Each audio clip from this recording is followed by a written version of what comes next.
Okay, so now it's time to go ahead and replace the jets in this. Now, I happen to have the replacement one in this little bag here, and you can see that it's slightly different than the one that came from the bike. This is one that actually came out of the black bike. It's a nice silver one, and this green, new one that's in the bag here, in this case is a 115. The one that came out of it is about a 96 or 98. As a matter of fact, it says it's a 96 right on it. And what we're going to do is we're going to replace it with this this brass one, which is a 115. Now the 115 is a larger opening. It's going to allow more fuel into the carburetor to allow that to mix with the fuel to give it a greater combustion. Okay, so now it's time to go ahead and rejet the carburetor. To rejet the carburetor, you're going to need a few simple tools. The first one is a small Dixie cup or something like that to hold the fuel that's going to drain out of the fuel bowl once we start. The other tools you're going to need a 10mm wrench. In this case, I'm using another one of those ratcheting wrenches. You're going to need 3 screwdrivers. You're going to need 2 Phillips. I have a medium and a small, and you're going to need a flathead screwdriver. We're going to use these to actually remove the jet itself from the actual carburetor. Okay, so to start off with, what we need to do is we need to make sure our fuel's shut off. So on the other side of the tank, there is the fuel petcock. You're going to turn that to the off position. That's critical because otherwise, when I open this valve up here, what's going to happen is the fuel's just going to flow right out of this and into your little Dixie cup, and your cup simply isn't going to be big enough to handle all of that. The second thing I'm going to do is, coming out of the bottom of the carburetor here is a fuel line. It's just an overflow line. And we're just going to take this and route that into the cup. And then I'm going to use my medium Phillips screwdriver, and I'm going to open up this petcock, or this screw at the very bottom here. And what that's going to do is that's going to allow the fuel that's in the carburetor to drain out. Alright, and there you can see the fuel's actually draining out. And that's going to just empty out the contents of the carburetor so that we don't spill any as we open this up. And this will take just a few seconds to drain here. And then once it finishes draining, we'll go ahead and close that back up. And there we go, it's complete. So we'll go ahead and close that back up, just to make sure we don't forget that. You want to make sure that that's good and tight. Otherwise, you're going to have fuel leaking out of this when you open up that petcock to restart this. Now, one of the things that's important to understand is that when you buy these bikes new, sometimes that screw right there is loose. And if you put fuel in it and it starts leaking out, that's the first thing you want to check, is that screwed right at the bottom of the carburetor. Okay, now with that fuel drained out, what we can do is we can now proceed to remove the carburetor from the actual intake manifold. And to do that, I'm going to use my 10mm wrench. Now, on the side here, if yours won't fit in there, you can use the open end. We're just going to basically unbolt, and that one came off pretty easily. We're going to basically unbolt the nuts that are on there.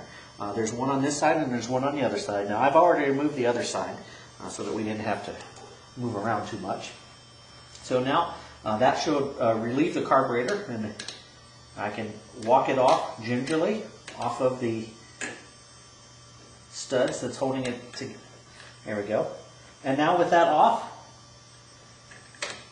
I can tilt this, and we can see that there are Phillips screws holding the bottom portion of the carburetor together. And we're just going to use our Phillips screwdriver. In this case, I'm using the small Phillips screwdriver that fits in there better to break free those screws to actually remove the bottom housing from our carburetor.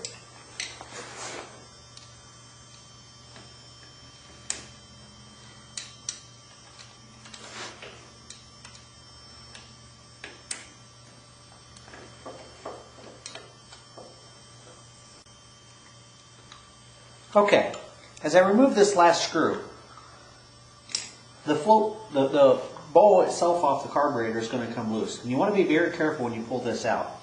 This is going to come straight out, and you're going to see a needle coming up from the middle of that. You want to be careful, very careful with this. Also, there's a a gasket around the edge that you want to make sure that you don't scar up or mar up. Now, you'll see right in the middle here is a float. And this guy just moves up and down. That allows that actually allows the fuel to flow into the bowl. So we're just going to set this aside, And on the bottom of the carburetor, you can see sticking out the bottom is the actual jet. It's a single screw, and as I unscrew that, I can remove that jet just by unscrewing it. It's like a Phillips or a flathead screwdriver. And I'm just going to take the new jet, remove it out of this little protective baggie here.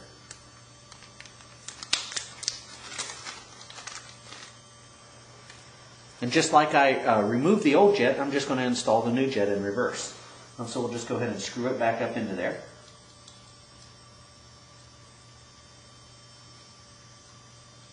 Now, you want to make sure you get this good and tight as you put this together. You want to tighten this up.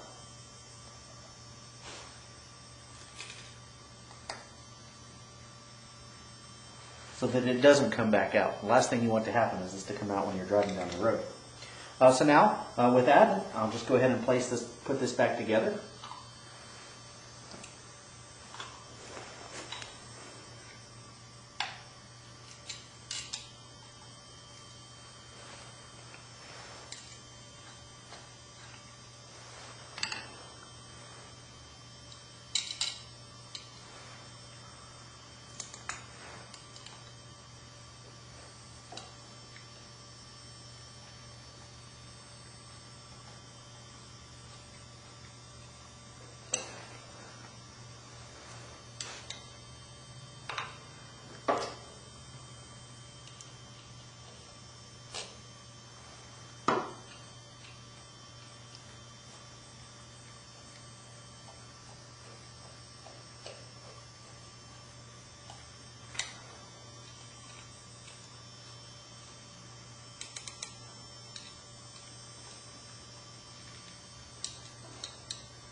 And with that, I'll just go ahead and reinstall the carburetor onto the intake manifold.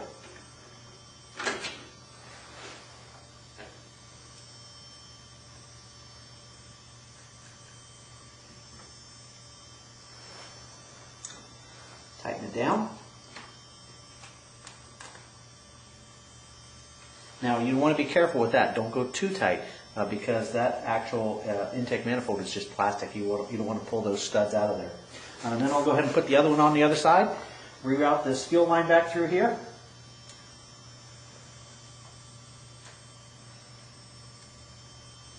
It's just an overflow line, drain line.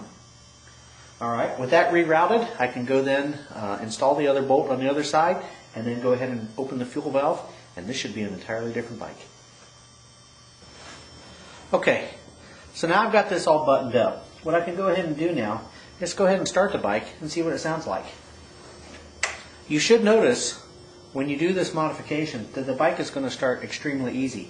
As a matter of fact, every time I've done this before, I've not had to do much tuning to the bike.